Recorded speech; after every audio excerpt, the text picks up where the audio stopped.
Hi all, I'm back. I know it's been a while, but let's get in the workshop.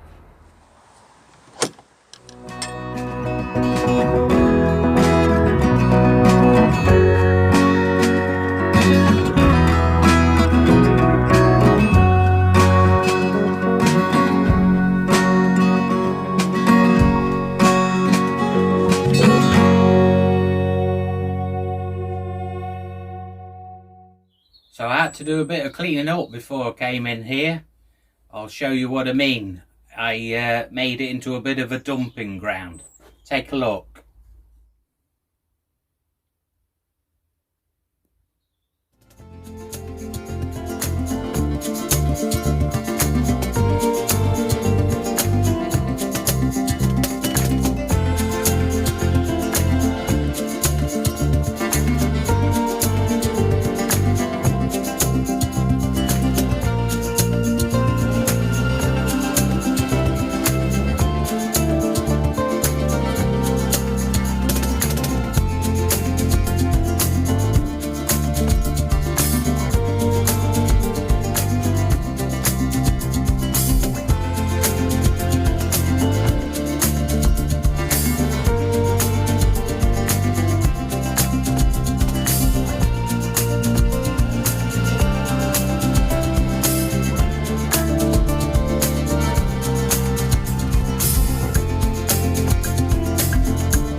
So I'm sorry it's been a while since I posted a video. So what happened was, just before our summer holidays, because I work at a school, I got COVID. Then I was rough for a couple of weeks with that, kept clinging on. Then I did my back in because we'd had some roofing work done, and we moved the gazebo thing that I made, which is made out of metal roofing sheets, and it's got metal legs and everything, and we had to move that out the way while they did the roof, and then moving it back I did my back in. So I couldn't do anything for a while then, so it's just excuse after excuse, because then I ended up having to sort my daughter's car, and then it's just been sorting out kids and parents and stuff like that. So in all this time of being here, there and everywhere, I've done the odd little bit of tinkering about, like I've sorted out my bikes, my motorbikes, and done a bit to my car, but I've still got more to do to my car. But anyway, at least we're back in here, and hopefully I'll be able to keep the videos coming again now. There's Tommy there, in one of his favourite places, on top of the log heap. So what I've purchased here is a cheap welder off Amazon, but this is a TIG welder. It can do TIG and stick welding. The reason why I bought it is because I want to learn to TIG weld. I'm going to keep trying myself. I used to do welding many years ago in my job, but we just used to do gas MIG welding, which was really easy. So I'm going to try and learn how to do TIG welding. But because this is a cheap Chinese welder, I just want to test if this is actually earth, because I've got an earthing sign there and then a screw hole, as if you put an earth on yourself to this, to the actual casing on here. So I just wanted to see if this plug is actually earth to here. If you can hear any meowing, it's Tommy going about. Oh, that's okay. Good. So it is earth. So I haven't got to worry about that. Alright, Tommy. Just climbing over the workshop roof at the minute. So that I'll be looking at another time. I've just got to buy some argon gas to go with it. You get the TIG torch with it, but as I say, I've got to learn how to use it, and I've got to figure out exactly where I'm going to be doing it as well, because obviously I don't want to burn the workshop down. Good. Right, let's get on with this 3D printer. So here's my 3D printer. It's an Ender 3 Pro, but I'm going to make an upgrade to it, because we've got two of these at work, at school that I work at, that I bought in and put together, but I've noticed a problem. And the problem is that when it's printing, what happened with ours, the print started going wrong and started getting really rough. And it was all to do with the extruder that's on here. So let me show you a closer look. On here, what happens is, when it's extruding, on this extruder, the PLA goes through here, the gear turns on here, and it's driving between this bearing there that's got a groove in it. So it's got pressure on this spring lock that's, you can see, that pulls it tight to this gear. Like the grooves on the gear, grab it and push it through to the nozzle to be heated up and then come out the nozzle. But what happens, what I found out on the others, after ages of trying loads of different things to sort out the 3D printer, took all this apart, and what had happened was, because these are plastic, there was cracks between the here what holds the bearing and over here to the hinge, to the bit that it hinges at. So it's down underneath, so you couldn't see it until you took all this apart. So I should have a picture of that, I'll just show you. So yeah, that was causing loads of problems. So what I've got here is an upgrade kit. So this is off Amazon. So if anybody's got one of these and wants to do an upgrade, if you just go on Amazon, you'll be able to find that by just searching for an Ender 3 extruder upgrade. So this one's made of aluminium. Just in case you're wondering, this 3D printer doesn't live in here. I don't use it in here. That lives inside. So I just brought it in here, so there's plenty of room to work on it. So yeah, I don't have it in a dusty old workshop. So yeah, I know it's been a while since I've been on doing the videos on YouTube. But I'm back, and I hope you're all well. Hope you're all doing well.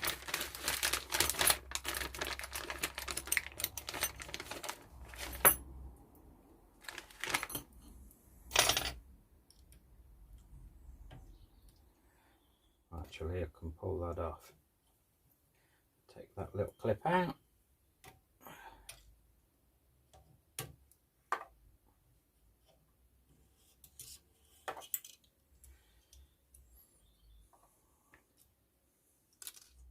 So I'll show you the sort of thing that you can make with a 3D printer that's useful in the workshop.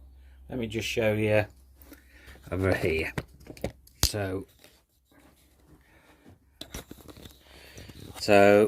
a 3D printed all this stop paddle on my saw, because it didn't have an emergency stop paddle. All it had was a green and red button. So what I did was design that in Tinkercad. That's just an easy free software on the internet, and created that. And so you can switch it off, you can switch it on with the green button through there, and then you can just hit that to switch it off. But yeah, that sort of thing. And you can print other tools. Actually, I'm going to be using a tool that's printed off on here as well. So this is a tool for pulling, so it's a puller for pulling that off there, because that's a press fit on there, and so I need a puller to be able to pull it off. So this was the model file for this was on Thingiverse, and I'll put a link below. But yeah, that's really useful for getting that off there.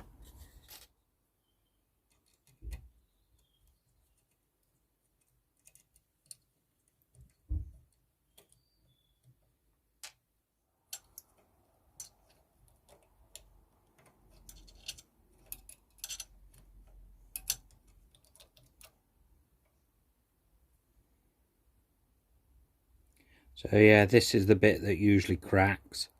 It usually cracks along here on that. Usually cracks on this piece here. And then when you got spring tension on it, it just opens a crack up instead of pressing on this, trapping it. So this all just bolts onto the top of this little stepper motor. So we just take all this off. It's nice and simple to change.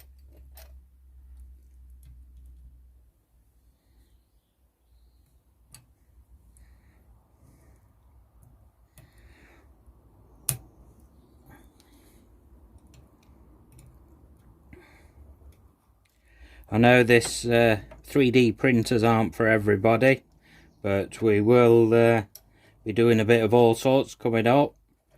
Some metalwork and woodwork and everything. All sorts. I might even stick my mechanics work in the videos as well. Bit of everything that I do. So this is what we need the tool for. We've got to be able to get this. Let's take that cable out.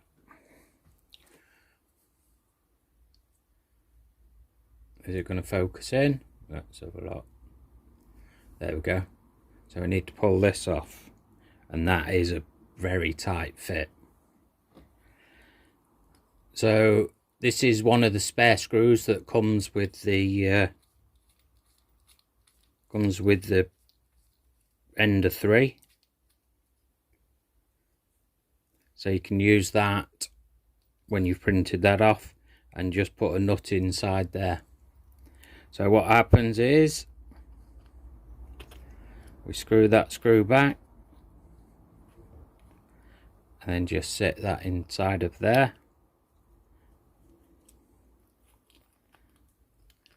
Right in there, and then just keep tightening this screw up. And hopefully, when I tighten that up, hopefully it'll pull the pull this up here.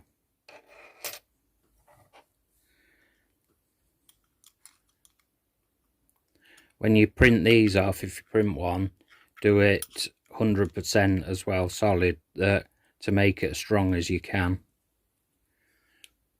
So let's see if this works. I actually think I printed this off at 75.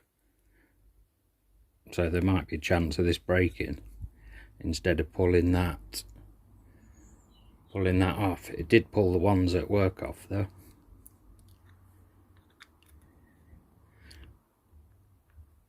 God blimey, that is tight. Let me just see if I can break it without breaking that. Oh, something went then. The tool seems to still be in one bit.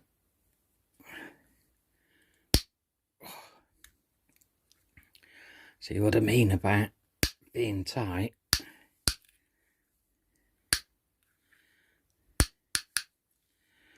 God blimey.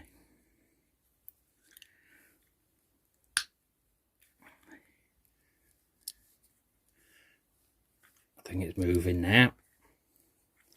So yeah, you really could do with the tool. I tried other ways and couldn't do it, so then I printed this off. So as you can see there, it's coming right off to the end now, so it'll be off in nearly off there.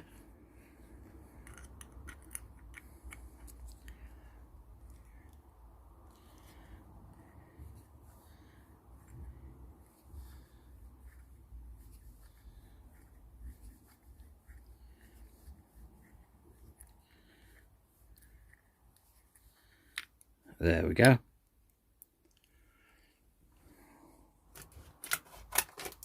So the gear that comes in this kit is not a press fit one. It's got little Allen key grub screw sort of things that tighten onto the shaft.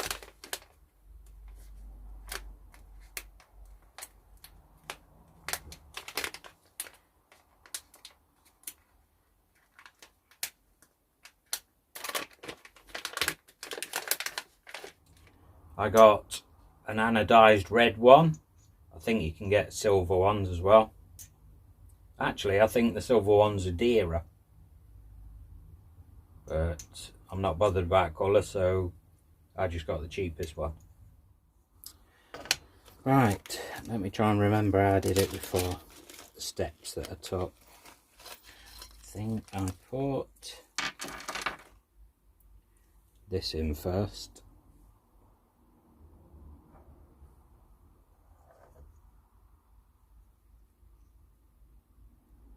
So this is a plastic connector, yeah, push that in. So that does the same job as that. It traps this pipe in. Obviously you push that and then you can put the pipe in and then it grips it, and to release it you've got to push it back in. But just that piece on its own does the same job. So you just push it on, pull that out and put the plastic clip that's just there, and that keeps it out so it can't release the pipe.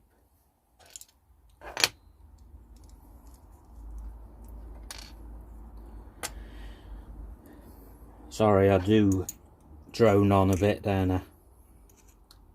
Right, that wants to go on there, but that's really titchy. Oh, I know what. It's supposed to be. Yeah, I thought a red bit fell out when I did. Here it is. That bit fell out when I took this out of the packet. So that's like a sort of spacer thing. So that sits in there. Then that makes that the right size. And that's to go through there. Right, if we get this gear on here, we can put this stepper motor back, and then we can build it up on the top of it.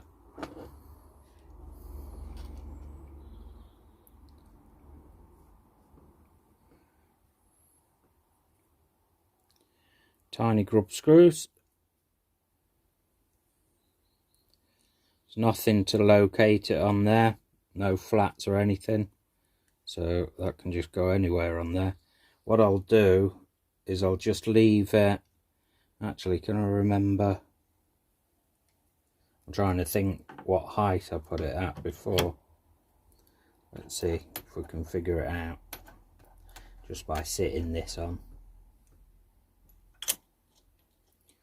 So that is going to sit there, and we want it about the middle, which is probably around where it is.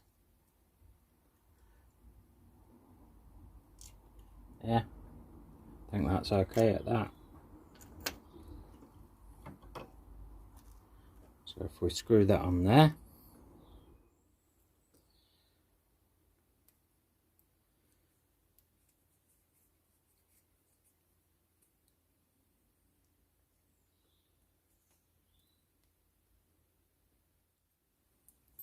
so I'll put the stepper motor that way, so that, because that's the way we had the connection on there.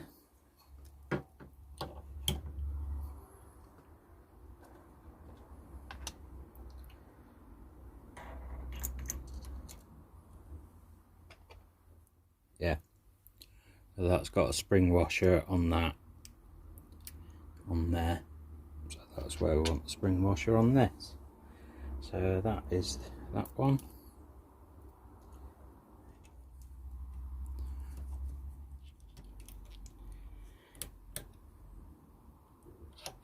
Tighten that, make sure it still moves.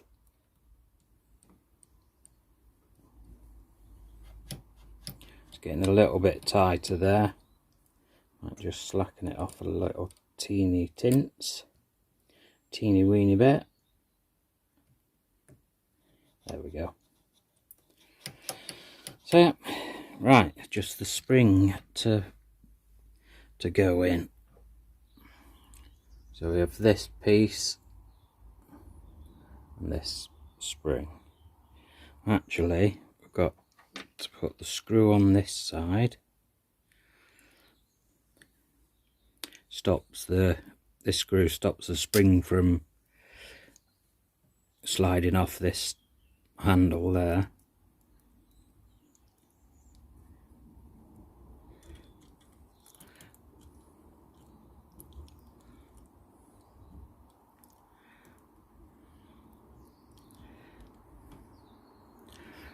Not easy when you've got sausage fingers.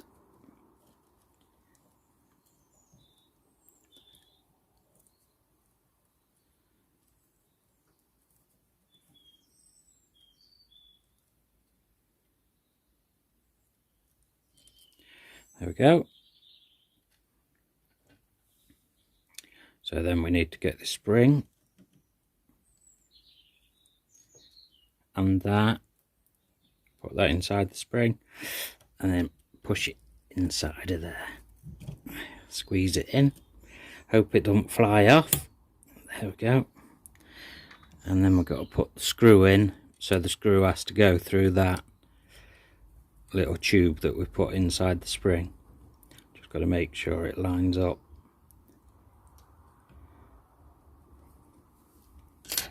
Lines up in there.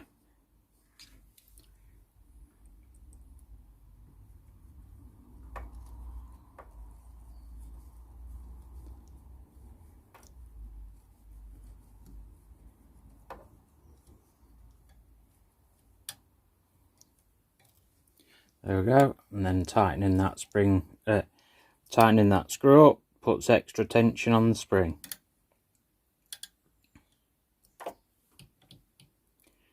So we'll just slacken that off because that feels a bit tight.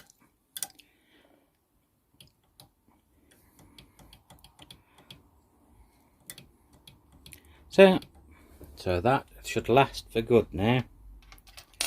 Well, for a lot longer than it would have done. So I just need to thread that. So this goes through there. Obviously I'll be getting rid of this PLA anyway, but I'll just use it for lining it up. And this, we just need to hold that plastic bit off while the tube fits in there. Push it right back. So that's now in there. And we put the clip on. Actually they've sent a clip as well. Is it the same size? No, this clip's a little bit bigger. So they've sent, this is the one that was off the other one. So we need this clip that they've sent. And that just pushes over top of that plastic bit and it keeps it out. And now that's tight in there. Right, so I'm glad I've got that finally done. The next thing I'm going to do is put some new breaker switches in my box. With that TIG welder, it could do with a 16 amp circuit.